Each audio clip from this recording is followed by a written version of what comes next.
അത് 1,05,000 കൊടുത്തു. പിന്നത്തെ പ്രാവശ്യം 1 ലക്ഷം വാങ്ങി 2,000 കൊടുത്തു. പിന്നെ ഇപ്പൊ പ്രാവശ്യം അവന്റെ പീടിയുടെ മുമ്പിലൂടെ പോകുമ്പോ അല്ല പൈസ കടക്കണോ അങ്ങോട്ട് ചോദിക്കുന്നേ, അത് പറ്റില്ല. കൂടുതൽ കിട്ടിയൊന്നും ആഗ്രഹിച്ചിട്ട് കൊടുക്കാൻ പറ്റില്ല. അവരുടെ മാന്യത എന്നുള്ളവർക്ക് ഒരു അനിശ്ചിതമായ എമൗണ്ട് കൂട്ടി കൊടുക്കുന്നത് അത് അവന് സുന്നത്താണ്, അത് ഇവര് വാങ്ങുകയും ചെയ്യാം. അപ്പൊ ആ ഒരു രീതിയാണ് അതിൽ പറയുന്നത്.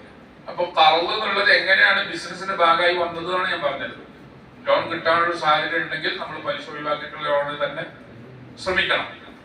റഹിന്, കൊളാക്ടറൽ, മോർട്ട്ഗേജിങ് എന്ന് പറയുന്ന പണയം, ഇസ്ലാമിൽ പണയം വളരെ കൃത്യമാണ്.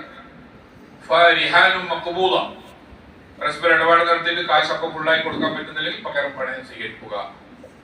പക്ഷേ ഭൗതികമായ ഇവിടുത്തെ കോടതി നിയമം അനുസരിച്ച് നമ്മൾ വീട്ടിലോ സ്വകാര്യമായിട്ടോ ഒരു പലിശരഹിത നാണ്യ വ്യവസ്ഥ എന്നൊക്കെ പറഞ്ഞിട്ട് കടം കൊടുത്തിട്ട് അതിന് എന്തെങ്കിലും ഗോൾഡ് ലോണൊക്കെ വാങ്ങി പണയമായി കയ്യിൽ വെച്ചു, പിന്നെ സമയമാകുമ്പോൾ എനിക്ക് വീട്ടാൻ പറ്റുന്നില്ല, നിങ്ങളുടെ ലോൺ അവന്റെ പണയ വസ്തു ഉണ്ട്, ഞാൻ വിട്ടിട്ട് പൈസ കൊടുക്കട്ടോ എന്ന് പറഞ്ഞപ്പോൾ തെറ്റി പോലീസ് കേസ് കൊടുക്കാൻ പോയി. നിങ്ങൾ കൊടുക്കും. കാരണം പണമിടപാട് സ്ഥാപനത്തിന്റെ എല്ലാ രേഖകളും കയ്യിലെടുക്കൽ മാത്രമേ നിയമവ്യവസ്ഥ അനുസരിച്ച് പണയം വാങ്ങി സൂക്ഷിക്കാൻ പറ്റുള്ളൂ. അല്ലെങ്കിൽ നിങ്ങൾ മതിയാവും. അപ്പൊ അത് വേണ്ട, നമ്മൾ നാടൻ രീതി അനുസരിച്ച് പറയാം. പണയം അങ്ങനെ വാങ്ങലും സ്വീകരിക്കലും ഇസ്ലാമിൽ അനുവദനീയമാണ്. നിശ്ചിത വസ്തു വിൽക്കുമ്പോൾ അവൻ തന്നെ വന്ന് വിൽക്കണം എന്നാണ് നിയമം. ശരിക്കത്ത് ഏറ്റവും സാധ്യതയുള്ള ഒന്നാണ് കമ്പനിഷിപ്പ്. കമ്പനിഷിപ്പിന്റെ വളരെ സുതാര്യമായ രീതിയാണ് ഷാഫി മദ്ഹബിലുള്ളത്. നമ്മൾ എത്രയാണോ ക്യാപിറ്റൽ ഇറക്കുന്നത്, ഒരാൾ 50, ഒരാൾ 30, ഒരാൾ 20. അപ്പൊ ലാഭത്തിന്റെ 50% അയാൾക്ക്, 30% അയാൾക്ക്, 20% വളരെ സുതാര്യമായ. അതേസമയത്ത് നേരത്തെ പറഞ്ഞ പോലെ അധിക ബോണസ് ഷെയർ കൊടുത്തിട്ട് ആളെ കൂട്ടുക, ഇല്ലെങ്കിൽ ഒരു ബ്രാൻഡ് അംബാസഡർ ആയിട്ട് ഒരാൾക്ക് ഷെയർ അങ്ങോട്ട് കൊടുക്കാം. അപ്പൊ അയാൾ എന്ത് ചെയ്യും? എല്ലാ സ്ഥലത്തും പ്രചരിപ്പിക്കും. അയാൾ പറയണ ഒരു 5% ഷെയർ ആയിട്ട് തന്നെ ഞാൻ കിട്ടുന്ന വേദിയിലൊക്കെ നിങ്ങൾ പറഞ്ഞോളാം, ഞാൻ പൈസ ഒന്നും തരൂല. ഷാഫിയൊന്നും പറ്റില്ല. ഇമാം അബൂ ഹനീഫ റളിയല്ലാഹു അൻഹു അനുസരിച്ച് അയാൾ പറ്റും. അയാളെ കൊണ്ട് നമുക്ക് കൂടുതൽ കസ്റ്റമേഴ്സ് കിട്ടും. അപ്പൊ കമ്പനിഷിപ്പിന്റെ അനുവദനീയമായ വിവിധ ഇനങ്ങൾ തന്നെയുണ്ട്. അത് നിങ്ങൾ പണ്ഡിതന്മാരോട് പഠിക്കുകയും ആ രീതിയിലുള്ള ഒരു കമ്പനിഷിപ്പ് ജോയിന്റ് വെഞ്ചർ എന്ന നിലക്ക് കൊടുക്കുകയും ചെയ്താൽ വെറും ഇൻവെസ്റ്റ്മെന്റ് മാറി കണ്ടു നമ്മൾ കൂടെ ഒരു ആക്റ്റീവ് പാർട്ടിസിപ്പേറ്റ് ചെയ്യാം. അതിനുള്ള മാർഗങ്ങളാണ് ഈ പറയുന്നത്. വക്കാല ഏജൻസി അല്ലെങ്കിൽ പവർ ഓഫ് അറ്റോർണി നമുക്ക് പറയാം. ഈ പഴക്കച്ചവടം മാർക്കറ്റിലൊക്കെ കമ്മീഷൻ ഏജന്റ് എന്നൊക്കെ പറഞ്ഞ ബോർഡുകളില്ല വെല്ലങ്ങാടിയിൽ മാർക്കറ്റിലൊക്കെ. അപ്പം അവരുടെ അനുവദനീയമായ ഏജൻസി മാർജിൻ എടുത്തിട്ടാണ് അപ്പുറത്തേക്ക് കൊടുക്കുക. അനുവദനീയാണ്. മറ്റേ ടീം ഇവരെ ഏൽപ്പിക്കുന്നു, ഇവർ പുറത്തേക്ക് കൊടുക്കും.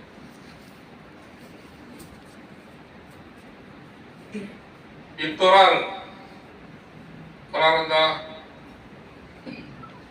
കൺഫെഷൻ എന്നൊരു മാൻഡേറ്റർ ആണ്. കൺഫെഷൻ എന്താണ്?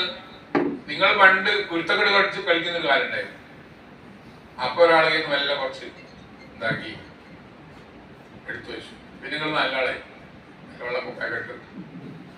അപ്പൊ എന്താ അന്ന് ചെയ്തതിന്റെ അവനിപ്പോ ജീവിച്ചിട്ടില്ല. അപ്പൊ അവന്റെ അനന്തരാവകാശം മകനുണ്ട്. അപ്പൊ ആ മകനെ പണ്ടും പഴത്തെങ്കിലും സാധനന്റെ കയ്യിൽപ്പെട്ടിരുന്നു.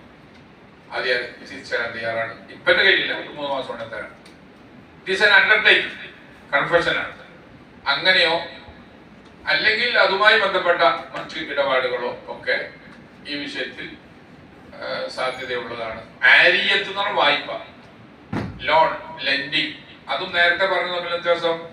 നമ്മൾ ഫിറ്റിഹിൽ സാറിന് പറയും, ഒരു അടുത്ത അയൽവാസിക്ക് കല്യാണത്തിന് മുമ്പ് ഇടാൻ വേണ്ടി സ്വർണ്ണാഭരണം വേണം. അപ്പൊ നമ്മളൊക്കെ സ്വർണ്ണാഭരണം കൊടുത്തു. ആ ഇടപാട് എന്താണ്? അവർക്ക് അതിന്റെ ഉപകാരം എടുക്കാം, ആൾക്കാരുടെ മുമ്പിൽ ഷൈൻ ചെയ്യാം, വൈകുന്നേരം സാധനം തിരിച്ചേരണം. അതിന്റെ ഉപയോഗം എടുക്കാം, സാധനം നമുക്ക് തന്നെ തിരിച്ചേരണം. ഇതാണ് വായ്പ. നേരത്തെ പറഞ്ഞ കാശാണ്. അത് കാശ് ഉപയോഗിച്ച് ആ കാശ് തിരിച്ചു കൊടുക്കില്ല, വേറെ കാശ് കൊടുക്കാം. ഇത് സാധനം അത് തന്നെ തിരിച്ചു കൊടുക്കും. സാധാരണ പണിയായുധങ്ങൾ, കൃഷി ആയുധങ്ങളൊക്കെ വാങ്ങുന്നില്ലേ, അതാണ് ആരിയത്ത് എന്ന് പറയുന്നത്. അതും ചിലപ്പോ ബിസിനസ്സിൽ ആവശ്യമായി വന്നേക്കും. പിന്നെ വസ്ബ്, ഫോഴ്സിബിൾ, ശീശ, ബലമായി പിടിച്ചെടുക്കാം. അതിന് മുമ്പ് ഇല്ലാ വാക്കെന്താ? സർപ്പം, പിന്നെ വൈകിയത് അസർപ്പേഷൻ കണ്ടില്ല വകല്ല അസർപ്പേഷൻ അതെനിക്ക് കിട്ടിയ കിട്ടിയതാണ്, തെറ്റായിക്കൂല. അപ്പൊ ഫോഴ്സിബിൾ ആയിട്ട് പിടിച്ചെടുക്കാം. അങ്ങനെ പിടിച്ചെടുത്തായിരുന്നു നിയമം എന്താ? ഫോഴ്സിബിൾ പിടിച്ചെടുക്കാന്ന് പറഞ്ഞാൽ വെറും സാധാരണ കൊള്ളക്കാരന് മാത്രമൊന്നുമല്ല, നമ്മളും ബിസിനസ്സിനിടയിൽ ചിലപ്പോൾ അങ്ങനെ സംഭവിക്കും.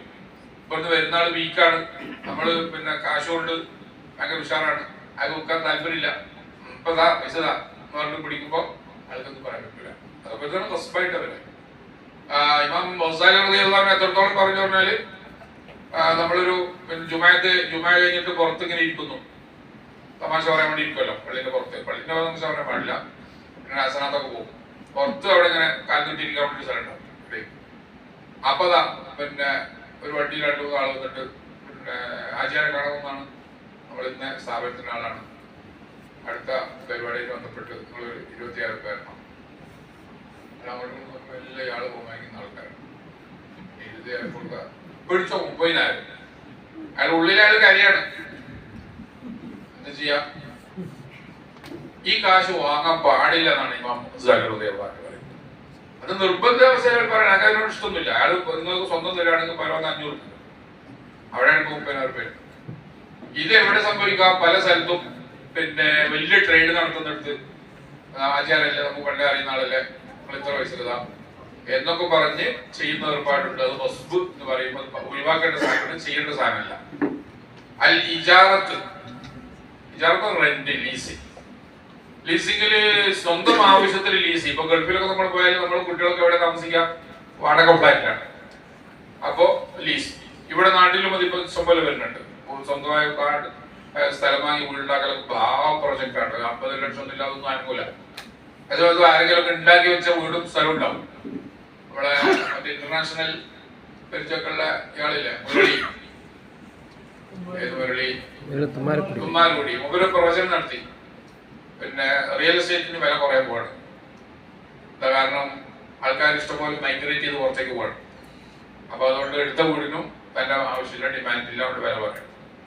അപ്പൊ കഴിഞ്ഞ ദിവസം ഞാൻ വേറെ ആൾ വായിച്ചപ്പോൾ അയാൾ പറഞ്ഞു അത് തുമ്മാരുകൂടി പറഞ്ഞത് കേവലം താൽക്കാലികമാണ്, ഒരു 15 കൊല്ലം കേട്ട് നന്നായിട്ട് മുന്നോട്ട് പോകും. അപ്പൊ ലോങ് ഇൻവെസ്റ്റ്മെന്റ് ഉള്ളവർ വേണമെങ്കിൽ റിയൽ എസ്റ്റേറ്റിൽ ഇൻവെസ്റ്റ് ചെയ്യാമെന്നാണ് അതൊരു മനസ്സിലാക്കുന്നത്. അപ്പൊ ഏതായാലും അങ്ങനെ നമ്മൾ എന്ത് ചെയ്തു, ഒരു ഇജാറത്ത്, ലീസ് എടുക്കുക, നമ്മളത് താമസിക്കുക, വാടക കൊടുക്കുക. പക്ഷെ ഇജാറത്ത് തന്നെ ബിസിനസ് ആയി ചെയ്യും. അപ്പൊ സക്കാത്തും വരും അവിടെ. ഒരാള് മുതലാളി കിട്ടുന്ന ഫ്ലാറ്റ് ആണ്, അതില് പിന്നെ വലിയ ബിൽഡിംഗ് ആണ്, 15 മുറി ഉണ്ട്. അപ്പൊ നമ്മൾ പോയിട്ട് പറയാൻ മുതലാളി നിങ്ങൾ ഓരോ മുറിയും വാടക കൊടുക്കുന്നത് ബുദ്ധിമുട്ടല്ലേ, അങ്ങനെ തന്നെ എനിക്ക് തന്നെ ഞാൻ എന്ത് ചെയ്യും, അത് ഫർണിഷ് ഒക്കെ ചെയ്ത് ഓരോന്ന് പറയാൻ കൊടുത്ത് നിങ്ങൾ ചോദിക്കുന്ന അങ്ങോട്ട് നിങ്ങൾ ബുദ്ധിമുട്ട്. അപ്പൊ ഞാൻ ഈ ലീസിലെടുത്ത് എന്തിനാ? എനിക്ക് താമസിക്കാനല്ല, മേൽവാടകക്ക് പുറത്ത് കൊടുത്ത് ലാഭം ഉണ്ടാക്കാൻ വേണ്ടി. അപ്പൊ അത് ബിസിനസ് ആണ്, അതിന് സക്കാത്ത് വരും. ഒട്ടാകെ കിട്ടുന്ന എമൗണ്ടിന്റെ നെറ്റ് എമൗണ്ടിന്റെ 2.5% സക്കാത്തായിട്ട് കൊടുക്കണം എന്നാണ് നിയമം. അപ്പോ അത് ബിസിനസ്സാണ്, ഇജാറത്ത്. അതിലൂടെ നല്ല ലാഭം ഉണ്ടാക്കുന്നവരുണ്ട്. വഖഫ് ഉണ്ട്, വഖഫ് അള്ളാഹുവിന്റെ ആവശ്യത്തിന് വേണ്ടി അല്ലെങ്കിൽ കുടുംബത്തിന്റെ ആവശ്യത്തിന് എൻഡോമെന്റ്, ട്രസ്റ്റ് ആയിട്ട്. വഖഫിൽ നമുക്ക് പൈസ ഒന്നും കിട്ടൂല, പക്ഷെ വഖഫ് നോക്കി നടത്താൻ നിർബന്ധിക്കപ്പെട്ട ആൾക്ക് അതിൽ നിന്ന് എന്തെടുക്കാം?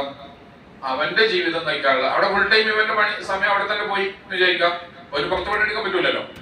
അപ്പൊ അവന്റെ ആവശ്യത്തിനുള്ള എടുക്കാവുന്നത് അവന്റെ ആവശ്യത്തിനുള്ളതേ എടുക്കാവൂ. പാളി കൊണ്ടേക്ക് പുറത്ത് വെക്കരുത്, അത് ആവശ്യത്തിന് എടുക്കല. എൻഡോമെന്റിനെ ചീറ്റ് ചെയ്യലാണത്, ഏത് എൻഡോമെന്റ് ആയാലും. അപ്പൊ നമ്മൾ വളരെ കൃത്യമാണ് വഖഫ് എന്ന് പറഞ്ഞാൽ. പിന്നെ വഖഫില് ബിസിനസ് നടക്കുന്ന എങ്ങനെ വെച്ചാൽ, കർണാടകയിലും പിന്നെ തമിഴ്നാട്ടിലൊക്കെ പല വലിയ വലിയ പള്ളികളുടെയും മഹലുകളുടെയും വലിയ വലിയ വഖഫുണ്ട്, തരിശായിട്ട് കിടക്കും. അപ്പൊ ഗവൺമെന്റ് എന്താ പറയുന്നത്, നിങ്ങളൊരു പ്രൊജക്ട് കൊടുക്കും, ഒരു 50 കൊല്ലത്തിലുള്ള പ്രൊജക്ട്, ഒരു സ്കൂളോ ഒരു ഹോസ്പിറ്റലോ നടത്തുന്ന പ്രൊജക്ട് ഉണ്ട്. ആ പ്രൊജക്ട് ഞങ്ങൾ പരിശോധിച്ചിട്ട് ഈ ഭൂമി നിങ്ങൾക്ക് ലീസിന് തരാം, നടത്തിക്കോ. 50 കൊല്ലം ഭൂമി തിരിച്ചു തരാം, അതുവരെ ഇത് ഉപയോഗപ്പെടുത്തുന്നുള്ള ആൻഡിൽ ഒരു റെന്റൽ ഫീയും തരാം എന്ന് പറഞ്ഞു. അപ്പൊ നമുക്ക് വളരെ സുഖമാണ്, അങ്ങനെ കിട്ടി കഴിഞ്ഞാൽ അവിടെ കാര്യങ്ങളൊക്കെ നടത്താൻ പറ്റും. അപ്പൊ അങ്ങനെ വഖഫിൽ നിന്ന് ബിസിനസ് ചെയ്യാനുള്ള അവസരമുണ്ട്. വസിയത്ത്, വില്ല് ഇതെന്താണ്, ഒരാള് രോഗത്തിലോ മരണത്തിലോ ഒക്കെ വരുമ്പോൾ ഞാൻ മരിച്ചു കഴിഞ്ഞാൽ ഇങ്ങനെ ചെയ്യണം, അടുത്തുള്ള പള്ളിക്ക് ഇത്ര കൊടുക്കണം, പിന്നെ അഗതികളെ കെട്ടിക്കാൻ ഇത്ര കൊടുക്കണം എന്നൊക്കെ ചെയ്യുന്ന വിൽ ആണ് വസിയത്ത്. അപ്പൊ അത് നടപ്പാക്കേണ്ട ആളാരാ? ഇന്ന് അഡ്വക്കേറ്റാണ് അല്ലെങ്കിൽ ഇന്ന് എന്റെ സുഹൃത്താണ്. അപ്പൊ അയാൾ ചെയ്യുന്ന ആവശ്യത്തിനുള്ള ചെലവ് അയാൾക്ക് എഴുതെടുക്കാം. അതാണ് വസിയത്ത്. സുൽഹ്, സെറ്റിൽമെന്റ്. ഡിസ്പ്യൂട്ട് വരുന്നിടത്താണല്ലോ സെറ്റിൽമെന്റ് ഉണ്ടാകാം. അപ്പൊ എന്തോ കാരണവശാൽ രണ്ടാളും തമ്മിൽ തെറ്റി, സെറ്റിൽമെന്റ് ഉണ്ടായി. ഇപ്പൊ നേരത്തെ നമ്മൾ പറഞ്ഞു അഡ്വാൻസ് സെറ്റിന് കാശ് കൊടുത്തു, സമയമാകുമ്പോൾ സാധനം കൊടുക്കുന്നില്ല, ഡെലിവറി ചെയ്തില്ല, എന്തായാലും തർക്കമുണ്ടാവുമല്ലോ.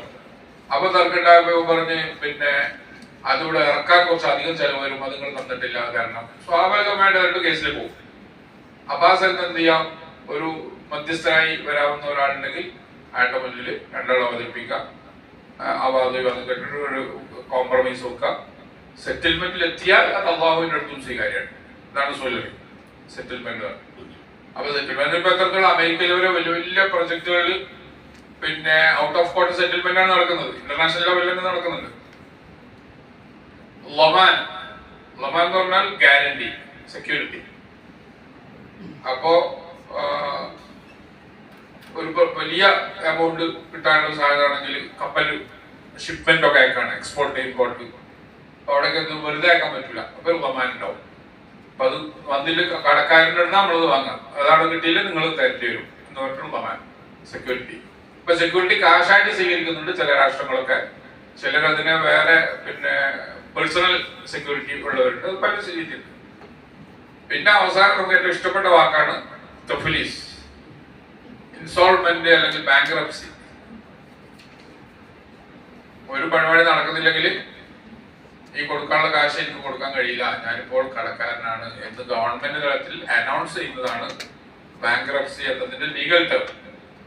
അത് ഫിഖിൽ പറയുന്നത് ഇൻസോൾമെന്റ്, ഇവൻ എന്തായി പോയി, നിലവിൽ അവൻ അസറ്റിനേക്കാൾ കൂടുതൽ കടം വന്നു, സെക്കൻഡ് വില്ല അസറ്റ് കൂടുതൽ കടം വന്നു. അപ്പൊ കടക്കാരിൽ ഒരാള് പരാതിപ്പെട്ടു, നീ ഇപ്പോൾ അവന്റെ അസറ്റ് ഒന്നും അവന്റെതല്ല, കാരണം അതിനേക്കാൾ കൂടുതൽ കടം പുറത്തുണ്ട്, അതുകൊണ്ട് ആർബിട്രേറ്റർ വെക്കണം, ഇനി അവൻ സ്വന്തമായിട്ടൊന്നും കൈകാര്യം ചെയ്യണ്ട, അവർക്ക് ജീവിക്കാനുള്ള പൈസ മാത്രം കൊടുത്താൽ. അത് ഇസ്ലാമിക് കോടതിയിലാണെങ്കിൽ കോടതി വരും, ഈ വിഷയം പഠിക്കും, അവന്റെ അസറ്റിനേക്കാൾ കൂടുതലാണ് കടമെങ്കിൽ അവനോട് പറയും ഇനി മുതൽ നീ ഒന്നും ചെയ്യണ്ട, അതുപോലെ ഞങ്ങളെ ഏറ്റെടുത്തു. അപ്പൊ ആ ലെവലിലേക്ക് നമ്മുടെ കണ്ണൂര് ജനിച്ച് ഇന്റർനാഷണൽ എഡ്യൂക്കേഷൻ ബ്രാൻഡായി പേര് ബൈജൂസ് ഒരു ഘട്ടത്തിൽ 22 ബില്യൺ ആണ് അതിന്റെ വില ഉണ്ടായിരുന്നത്, 1000 കോടിന് മുകളിൽ. പിന്നെന്തായി, മൈനസ് 1 കോടിയാണ്, ഒരു വിലയും ഇല്ലാത്ത അവസ്ഥ. അപ്പോ ഇന്ത്യയിൽ തന്നെ ഇപ്പം അവന്റെ ആർബിട്രേഷൻ കേസ് നടക്കണം, അമേരിക്കയിൽ വേറെ അതിനേക്കാൾ വലുതാണ്. ആവശ്യത്തിൽ കൂടുതൽ കടം വാങ്ങുകയും പ്രീ പ്ലാൻ ഇല്ലാതെ ഓരോന്ന് അക്വയർ ചെയ്ത് നല്ല നല്ല കമ്പനിയൊക്കെ തന്നെ അക്വയർ ചെയ്തത്. അപ്പൊ ആകാശിനൊരു കമ്പനി ഉണ്ട്, നിങ്ങൾക്ക് അറിയായിരിക്കും ആകാശ്. അപ്പോ ഇന്റർവ്യൂവർ ഇവരോട് ചോദിക്കുന്നത്, ആകാശ് നിങ്ങൾ വിലക്ക് വാങ്ങിയല്ലോ, അതെ, അന്ന് ഏകദേശം അതിന് ഒരു 500 കോടിയൊക്കെ വില വരുള്ളൂ, നിങ്ങൾ എന്തിനാ ഒരു ബില്യൺ കൊടുത്തതിന്? അപ്പൊ ഇവ പറയുന്നത് അന്നത്തെ എന്റെ മൊത്തം വാല്യൂവിന്റെ 1.5% ആ വില വരുന്നുള്ളൂ, അവിടെ ഞാൻ കൊണ്ട് മൈൻഡ് ചെയ്തില്ല. ഒട്ടക വാല്യൂവിന് ചെറിയ ശതമാനം ഉള്ളൂ എന്ന് വിചാരിച്ചിട്ട് മൈൻഡ് ചെയ്തില്ല, ആ വാങ്ങുന്ന സാധനത്തിന്റെ വിലയിലെ കൊടുക്കണ്ടേ. ഇങ്ങനെയുള്ള മറുപടികൾ അവരെ ശത്രുക്കൾ ഉണ്ടാക്കുകയും ഇപ്പോ കേവലം ഒരു തകർന്ന കച്ചവടം എങ്ങനെ നടത്താം എന്നതിന്റെ മോഡലായി മാറുകയും ചെയ്തിട്ടുണ്ട്. ഒരുപാട് അധ്വാനിച്ചാണ്, പറഞ്ഞിട്ട് കാര്യമില്ല. അപ്പൊ ഇതൊക്കെ ഇസ്ലാമികമായി നമ്മൾ നോക്കുമ്പോൾ ഈ പ്രശ്നങ്ങളൊക്കെ വരുന്നത് നിയമപരമായ ഡെഡിക്കേഷൻ ഇല്ലാത്തതുകൊണ്ട്. അപ്പൊ ഞാൻ ഇത്രയും വിശദീകരിച്ച് എന്തിനാ, ഇതെല്ലാം ഫിഖിലുള്ളതാണ്. അപ്പൊ ഇൻവെസ്റ്റർ കേവലം എവിടെയെങ്കിലും കൊണ്ടിട്ട് ലാഭം ഉണ്ടാക്കാന്നല്ല, നമ്മൾ ആക്റ്റീവ് പാർട്ട്ണർഷിപ്പ് എടുത്ത് ഇതിലേത് ചെയ്യാൻ പറ്റും. ഒരു ഉദാഹരണം പറഞ്ഞാൽ, കോഴിക്കോട്ട്